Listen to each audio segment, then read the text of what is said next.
కాకినాడలో black day నిర్వహించారు. ప్రభుత్వ రంగ సంస్థలో ఖాళీగా ఉన్న 18 లక్షల పోస్టుల భర్తీకి నోటిఫికేషన్ విడుదల చేయాలని సిఐటియు కాకినాడ జిల్లా అధ్యక్షుడు శేష బాబీ డిమాండ్ చేశారు. కాకినాడ పోస్టాఫీస్ వద్ద కార్మిక సంఘాల ఆధ్వర్యంలో బ్లాక్ డే కార్యక్రమాన్ని నిర్వహించారు. ఏ రంగంలో పనిచేసే కార్మికునికైనా కనీస వేతనం ధరలకు అనుగుణంగా 26,000 చెల్లించాలని వారు కోరారు.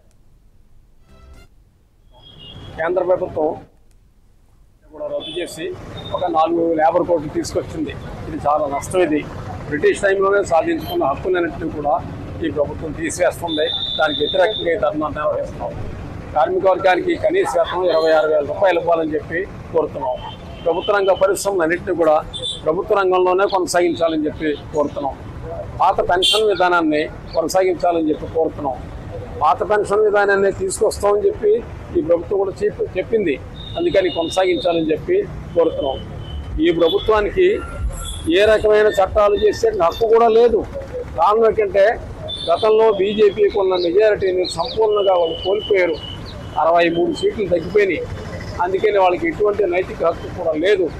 వాళ్ళు ఏంటంటే తక్షణం వాటిని విరమించుకోవాలని కోరుతున్నాం. ఒకవేళ అలా ఆ పని వాళ్ళు చేయలేకపోతే నిన్ననే శ్రీలంక ఎన్నికల ఫలితాలు వచ్చాయి. ఇదే ఫలితాలు భారతదేశంలో కూడా పునరావృతం అవుతాయని అధికారులను కేంద్ర ప్రభుత్వం తప్పుకోవాల్సిన పరిస్థితి వస్తుందని చెప్పి తెలియజేస్తారు.